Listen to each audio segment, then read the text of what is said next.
So why don't we start with just your younger years. Tell me a little bit about where you grew up and how you grew up. Yeah, I was born in Norristown, Pennsylvania, just outside of Philadelphia, where my dad worked for Stroman's Bread. When I was about 8 years old, we moved up to the outskirts of Williamsport, Pennsylvania, and that's where I grew up as a teenager. Went to Montoursville High School, and then on to Dickinson College in Carlisle, Pennsylvania. Did you have brothers and sisters? Yep, one brother, Jim, who grew up and went into the Air Force. Yeah. So did you guys come from a military background? How is it that you and your brother both ended up in the military? There is no reason for that. We grew up, well, we came from a family that were Pennsylvania Dutch.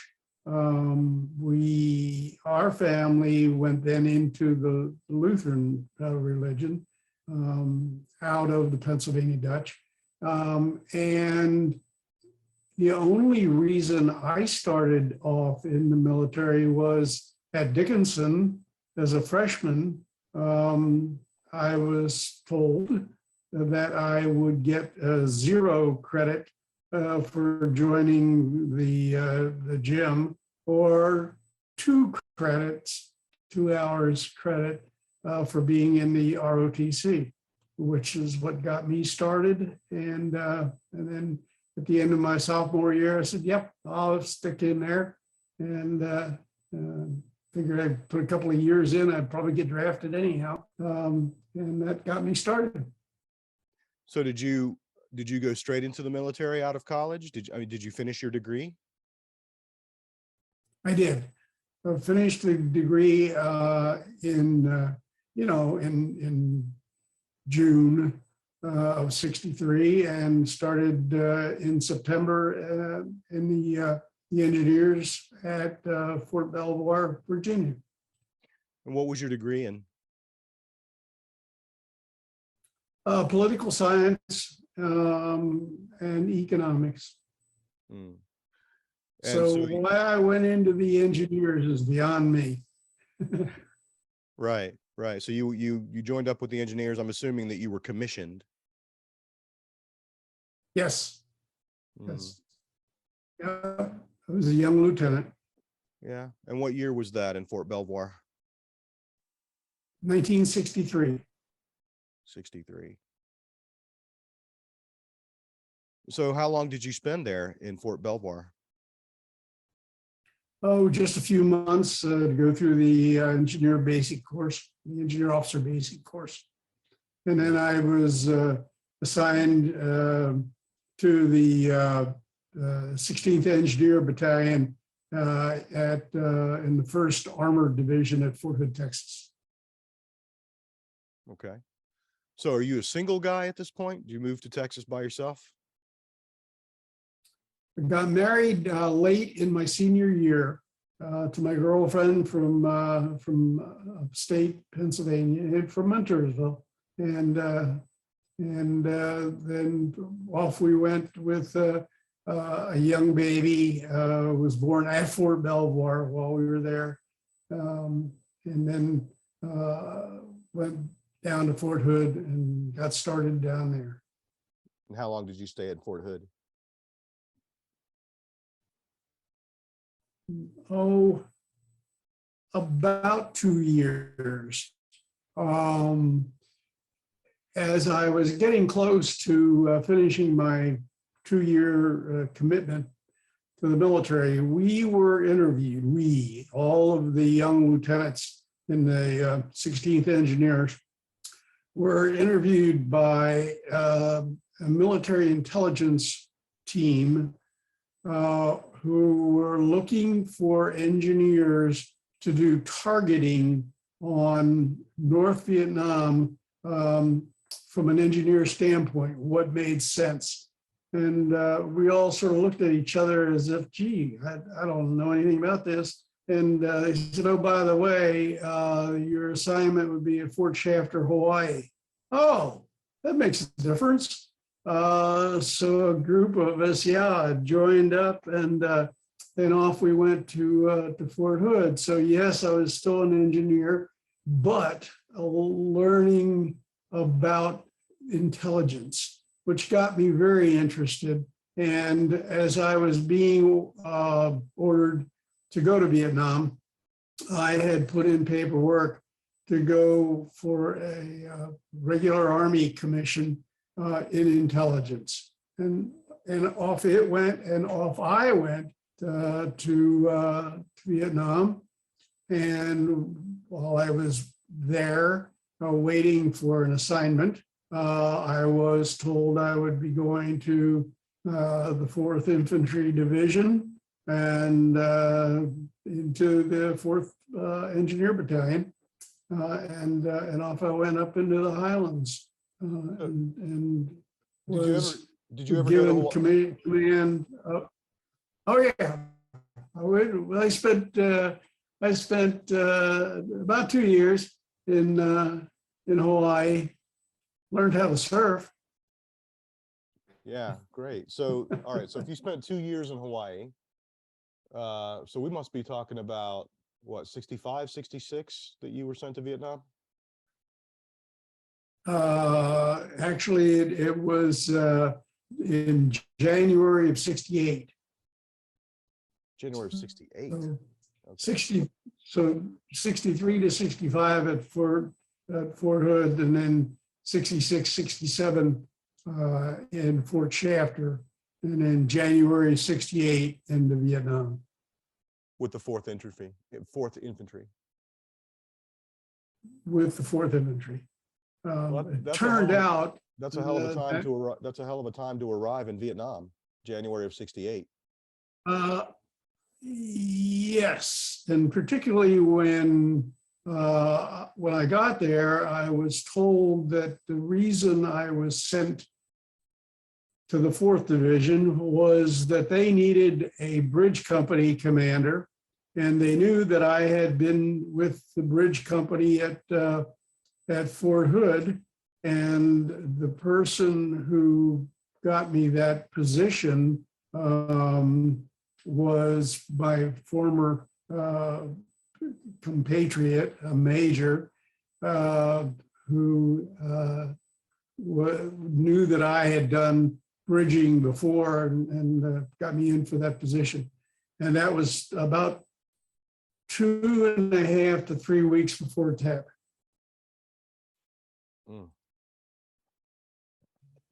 So you barely had time to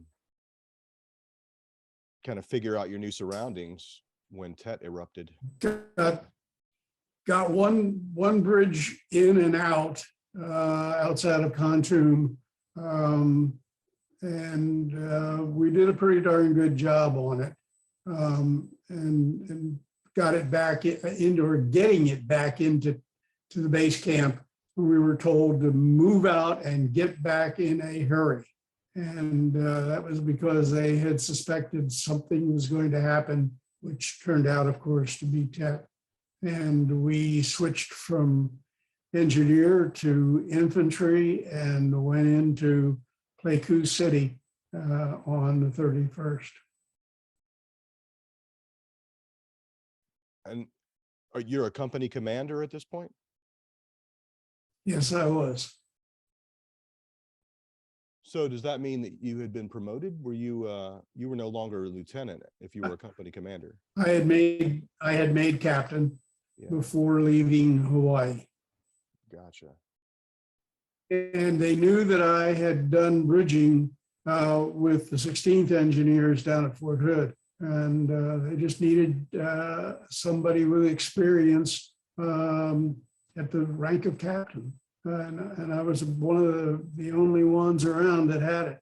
So if you made the switch then from engineer to infantry, did you remain a company commander? Did you command an infantry? No, we were still engineers. We were engineers that quit being engineers and picked up rifles and machine guns and mortars and went into Pleiku and fought as infantry, but we were still engineers. Understood. And what I'm trying to clarify is your role. Once you put down your engineering equipment and picked up your combat gear, did your role change with regard to the men in your company? Not more, well, only for those about a week and a half that we were in town, and as infantry, and then went back to base camp, and picked up the bridge and went off bridging again. I see. So, okay, I'm getting a clearer picture now. So during that time when you were fighting rather than building bridges, what was that like for you? Because you didn't have combat experience, but you had an enormous responsibility. Fortunately, I had some really good non-commissioned officers who had been infantry before switching over to engineers in some cases, or had served with infantry, being engineers, but serving with infantry. And they didn't get us into anything terribly horrible. We were just as light infantry. So you said you did that for a week and a half or a couple of weeks, and then you went back to building bridges? Yeah, back to building bridges for a very short period of time. And that then in it was late March, early April, the company commander in A company, now I was Echo company, E company, company commander in Alpha company up in Dak To, it was his time to go home. And so I was sent back up to Dak To to take over Alpha company. So now I was not doing bridging, but being a combat engineer along with infantry, working on roads and mining and so forth. And how long were you in that role? I was in that role for about 3 more months.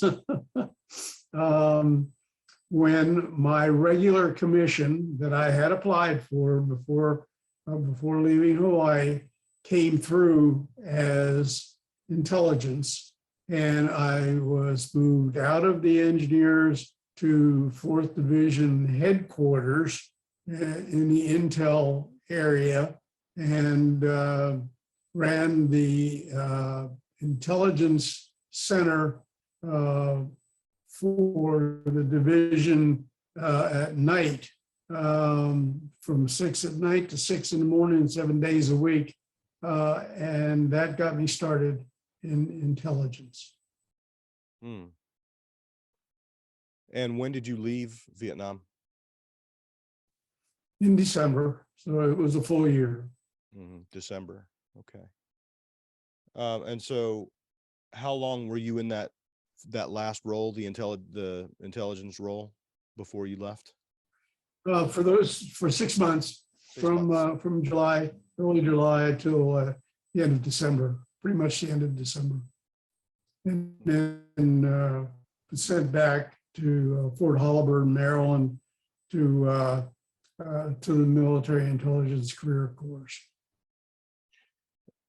So what do you remember most vividly about the time you spent in Vietnam, during Tet or afterward? Like, what are the things that really stay with you all these years later? Well, of course, Tet. That's one thing that will never leave me. And then it was, and being up at Dak To, up in what really became combat, blowing mines, doing mine sweeping on roads, working with the special forces, and all that was great. And hey, I'm out of the engineers now, and time to move on. And that next 6 months at division headquarters, sitting in an operations center and watching the commanding general and his assistants work in that operations center. I had nothing to do with their operations, just making sure that the mapping was good, that the information that was coming through was accurate, and passing it on to them.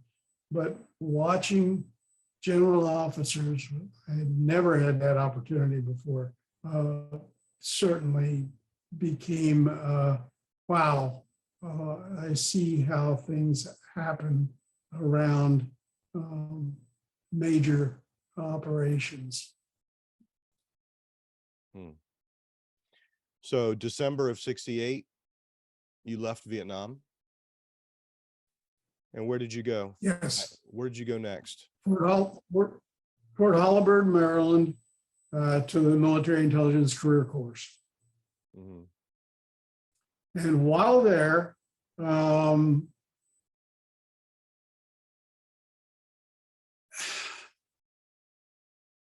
a group of us were trying to figure out where we were headed in the future. Went down to the intelligence people in the operations of the process, and a bunch of us wanted to become Chinese specialists. That everybody in those days was hot on China.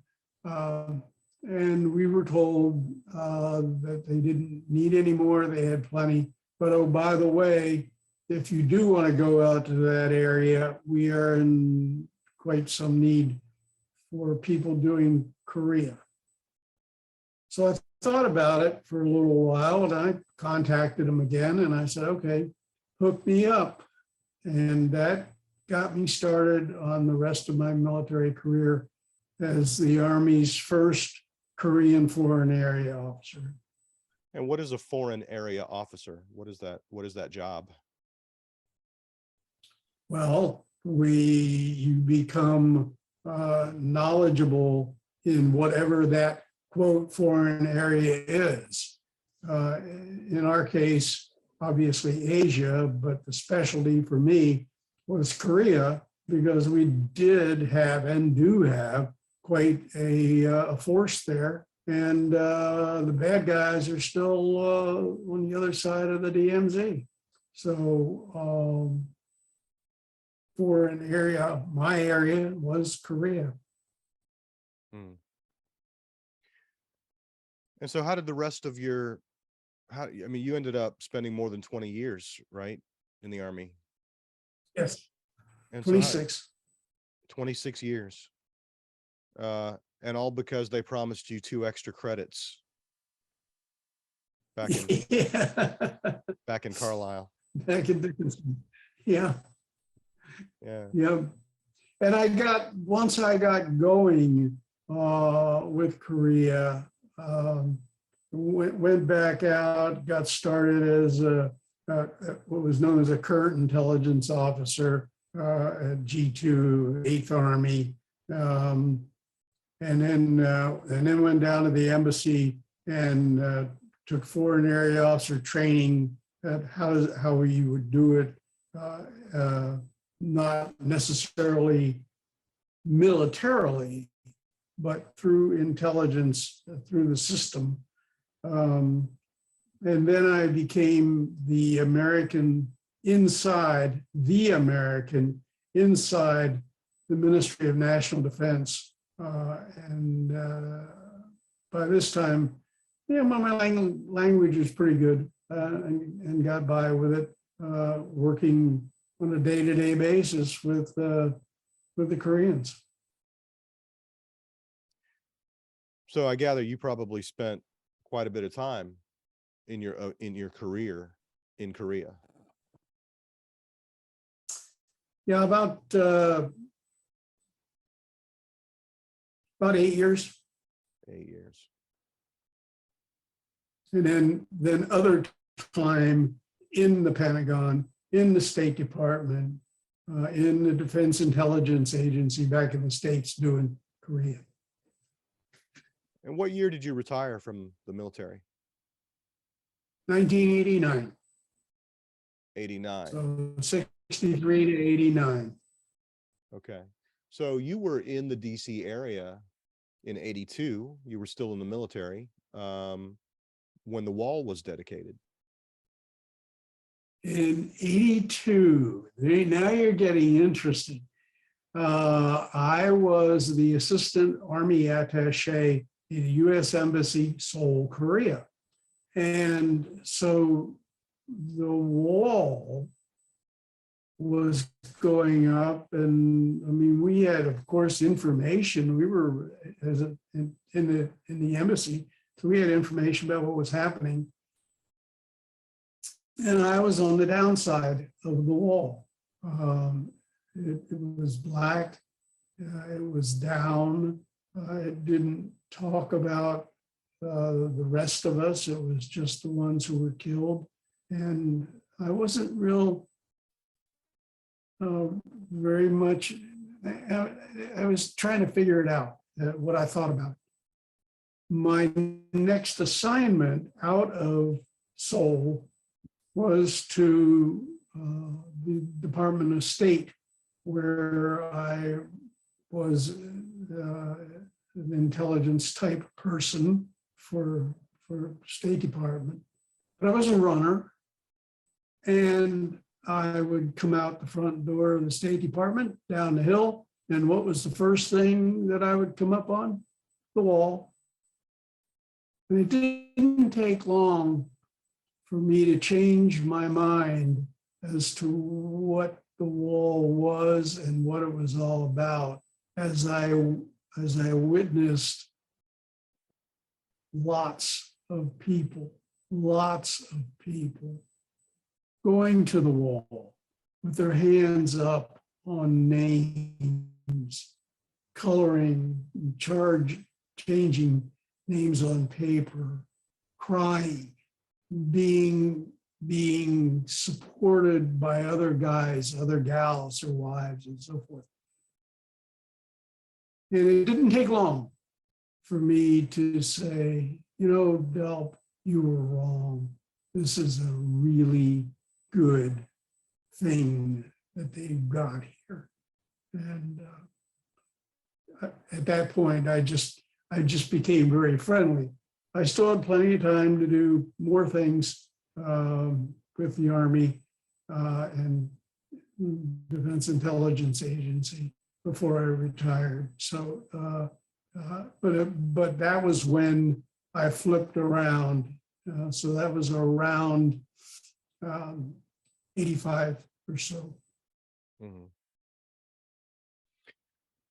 I didn't ask you, can we back up just a second? I failed to ask you what you remember about coming home from Vietnam and your re-entry into the world after a year in yes. Landed at an Air Force base up in Washington State and came down to San Francisco to fly back to the East Coast.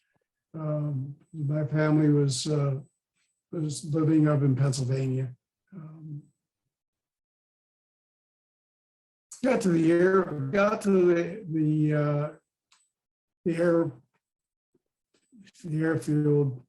I forget what the name from San Francisco is. And it was late at night waiting for an early morning flight. We were just sitting there, I think probably having a beer, and a fight broke out. And I got involved in trying to break up the fight, and I was spit on in my face by a young girl who I pushed out of the way. and went back and sat down, and I was really upset. And then came back home and got restarted again with the State Department job. I was really upset.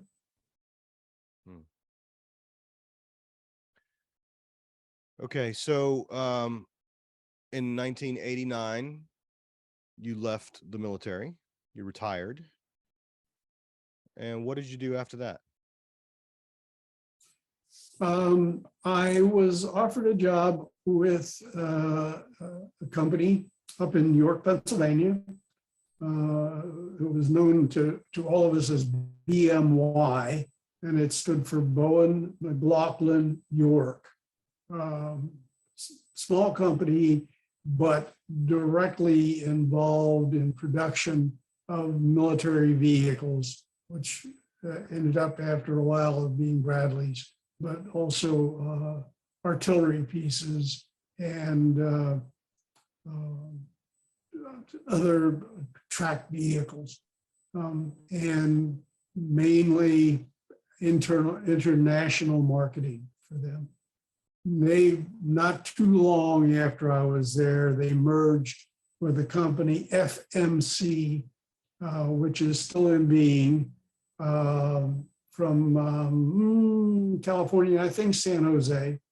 And so the two companies, BMY and FMC, became, or at least our section of those companies became United Defense. And we continued on with the armored personnel carriers,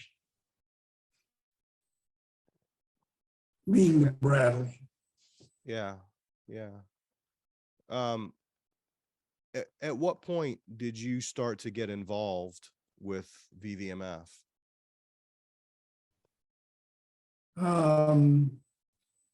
Well, that company, United Defense, then eventually was bought out by BAE Systems, the British company, and it became quite large with not only the tracked vehicles, but excuse me, but ships and aircraft items. And with that, we became more on the political side of a company. And we had moved into, of course, into the Washington area. And that got us involved with other things, but one of them more directly, the wall.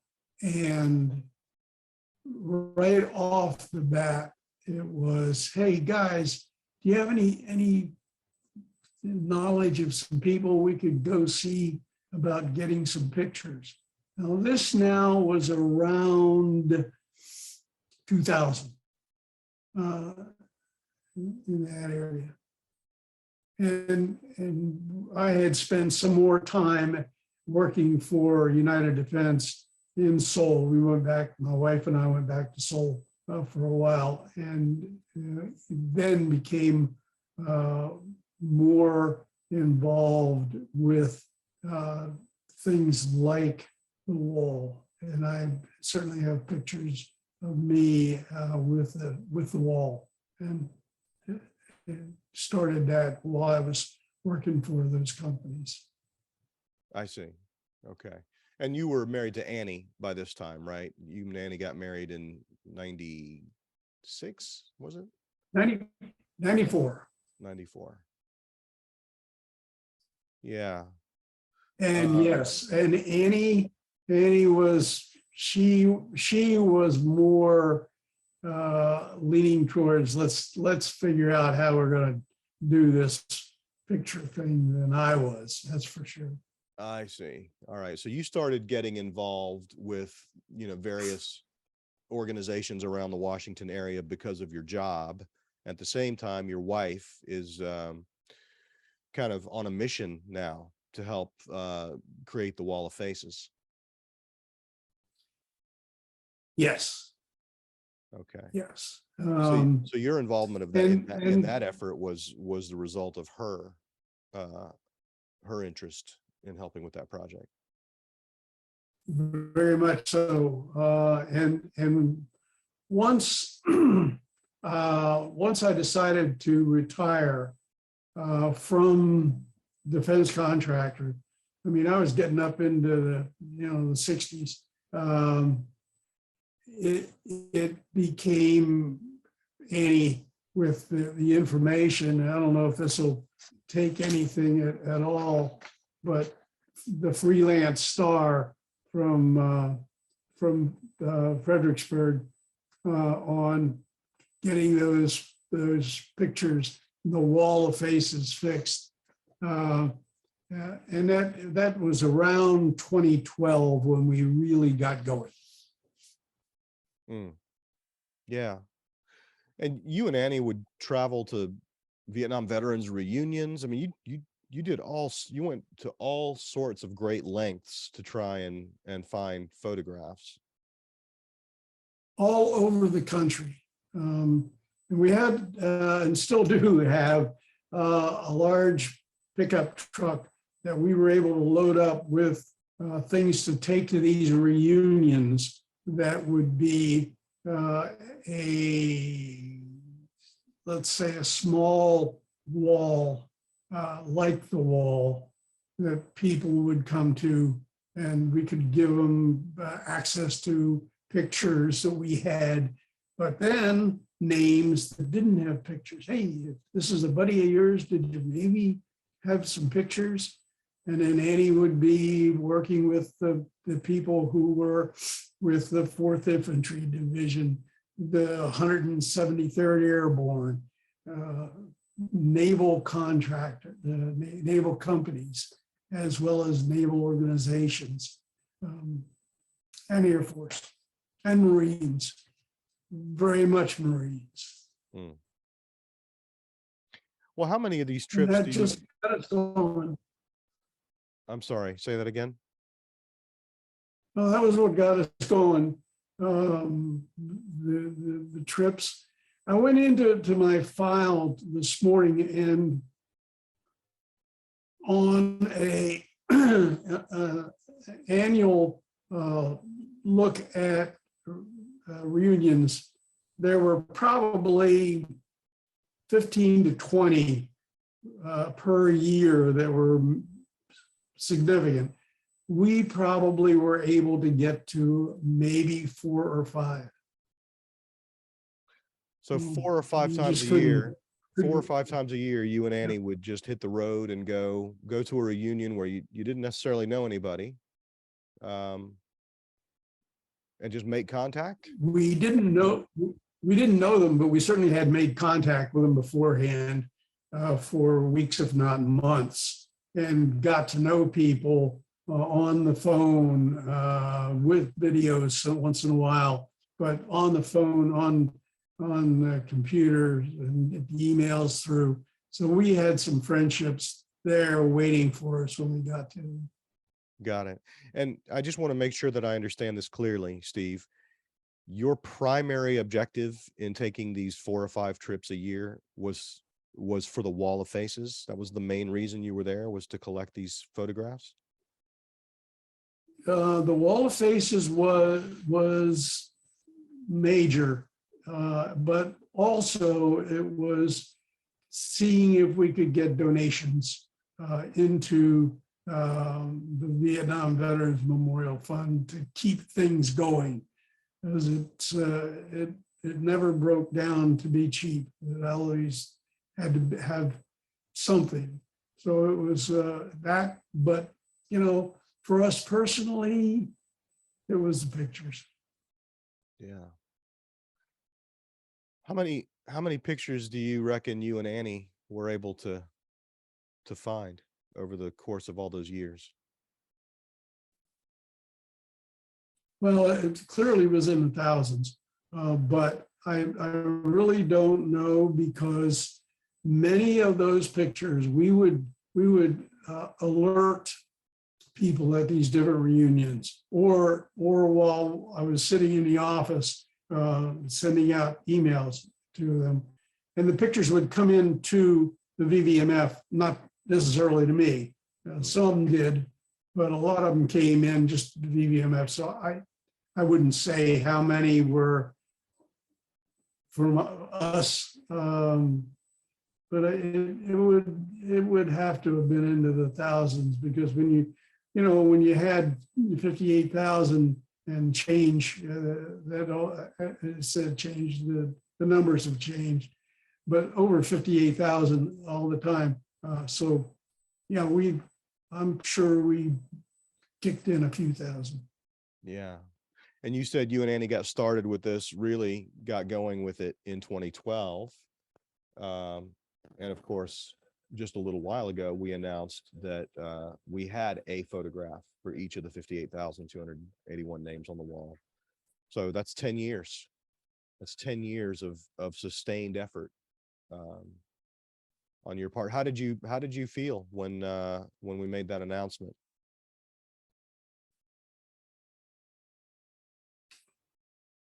Wow, what would I say? I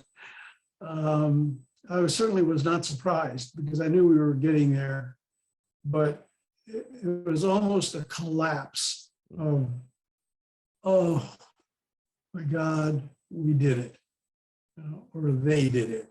The people who got out there and dug and pulled them in and sent them in to us. Thank you, thank you, thank you. But I'm, yeah. Yeah. And I know, unfortunately, Annie isn't well enough maybe to have processed that news of that achievement. What do you think she would say about that? Oh, if she had the ability, she would say, we kicked in and we helped.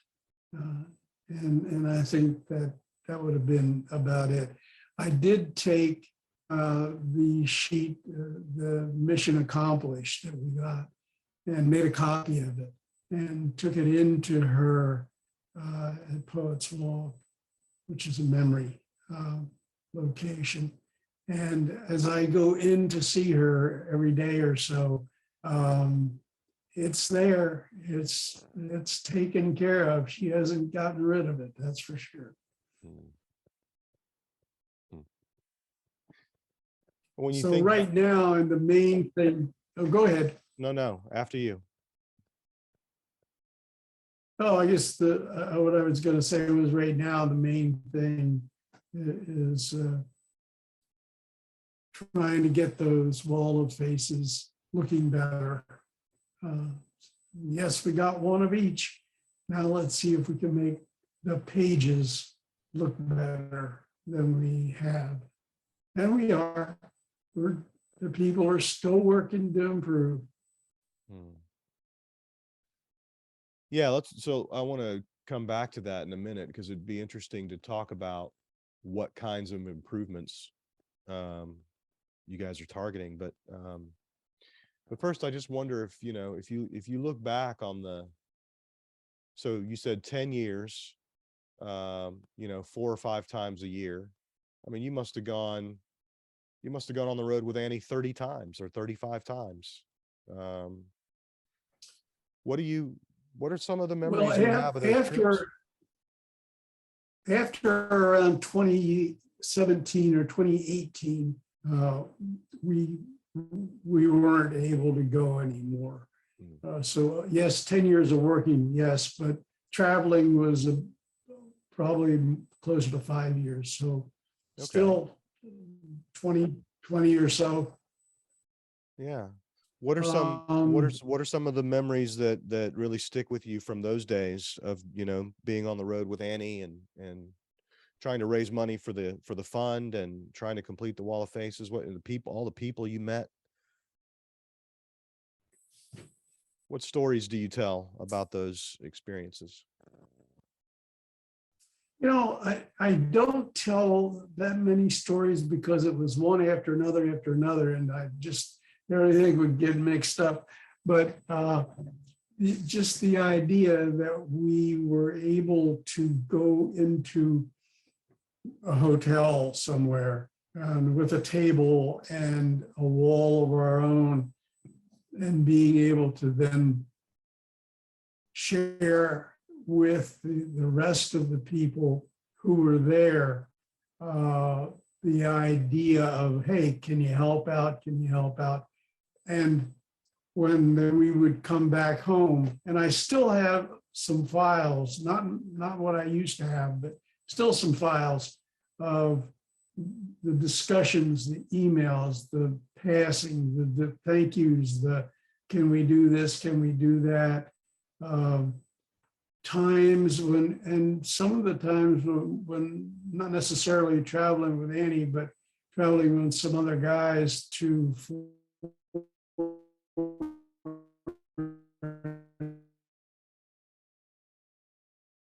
working there to get thought processes going. It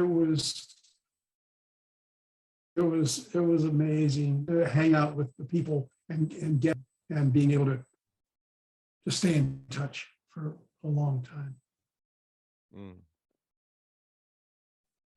So you mentioned that you didn't celebrate long, right? By the time we took a little minute to express some gratitude and some relief about finding 58,281 photographs, but then you shifted almost immediately into the next phase, which is about improving the wall of faces. Can you talk a little bit about the kinds of improvements that you're trying to help drive? Yeah, we started out, of course, we're coming up on the 40th anniversary of the wall in November. So to get going on that a year ahead of time, we came up with a virtual reading of the names on a day-to-day basis. So from November, I guess the 11th of 2021, around through the year, I looked onto the wall of names for each day. So, and it wasn't day by year, it was the day of that. So for example, yesterday I did the 1st of November, and there were 199 names on the wall that were killed on the 1st of November for many different years. And what we would do going into that would, if there are more than one picture there, and on most of them, there certainly are. Gee, do we have on the wall of faces the best one up? Or are there others in there that could be better and move them up to the front? Or as we were going through the virtual reading of the names were pronounced. Well, pronouncing Jones and Smith is one thing, but pronouncing names from foreign countries that are like, oh my goodness.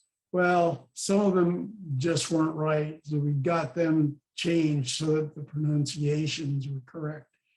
What I'm trying to do now is to go back through all of them again and improve what is on the files. I had one the other day where this guy had 26 different remembrances and 15 pictures to make sure that the pictures were the best ones were one was being shown, that we were passing the word to everybody, hey, come in and look at this and you'll see what people thought about him, so many of them. And I want to go through the whole thing as I go through each one and not just worry about those with poor pictures, but get into each name, each face on the wall and see if we can't improve, or if we don't have to improve, move right along. Mm. Mm.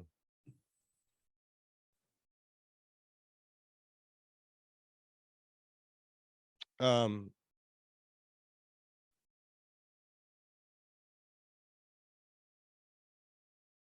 when you're doing this, you're doing all of this at the same time as you're trying to visit Annie every day. You're trying to run a horse farm. Like, you got a pretty full plate. Yes, I have sold the horse farm, although I'm still living here. That was the deal I made with the Central Virginia Horse Rescue, who bought it. I will be able to live here on the farm for the rest of my life. If we can get Annie out, she'll come in here too. So I'm not into the horses. Yeah, I still help out. But it is working with the Wall of Faces almost on a daily basis, but then going in to see Miss Annie on a day-to-day basis. And I'm still about 18 miles from town, so it takes me a while. Yeah. Yeah. And are there any, you mentioned the example of having found someone who had 26 remembrances. Are there other examples of as you do this work that kind of stand out to you in terms of just being particularly memorable or interesting?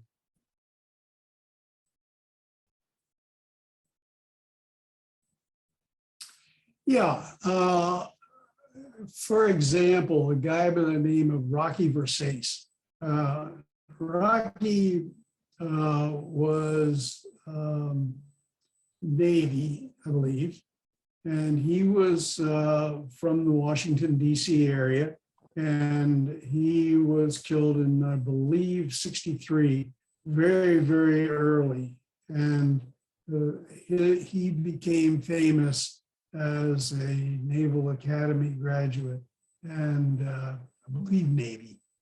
And there is a memory set up in Arlington, Virginia for him, and how the people that were in his class and the people who knew him just lived on it. And the wonderful, wonderful pictures that are in there.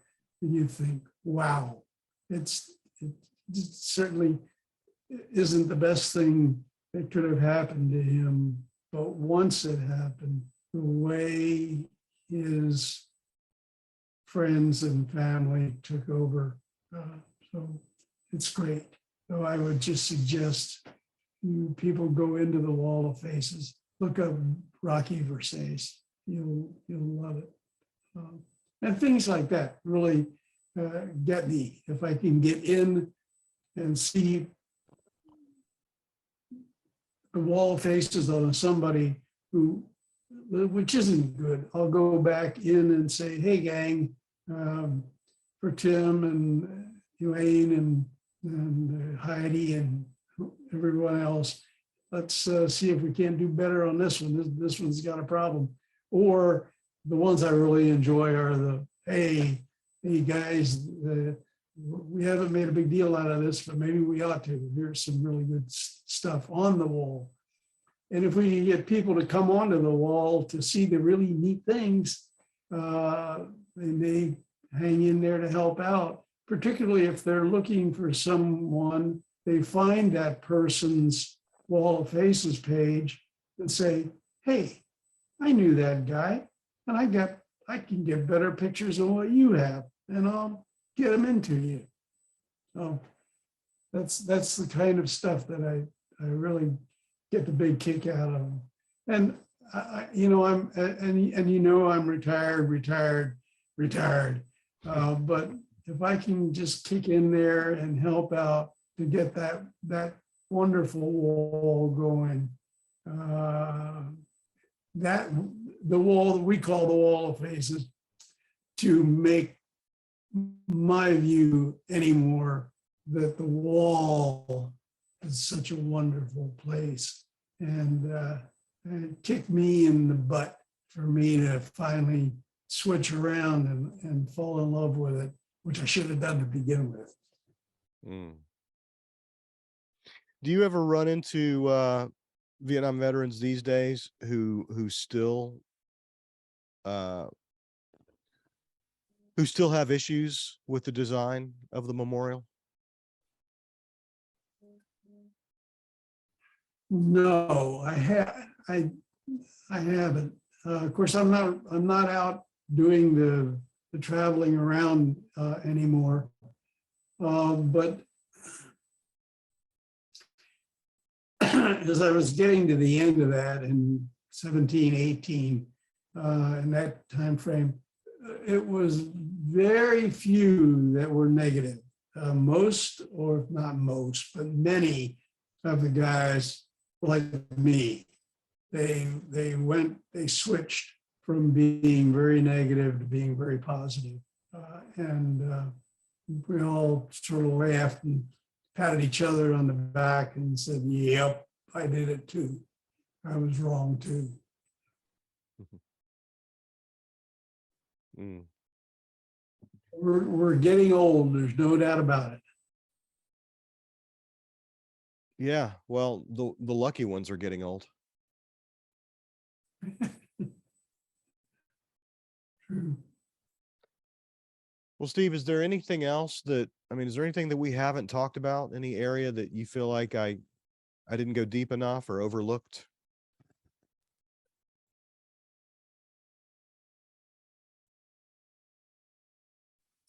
No, I think we covered it as well as we can. It's something that will continue on. Let's hope continue on. So Maya Lynn and Jan Scruggs can continue to be pleased with what they did.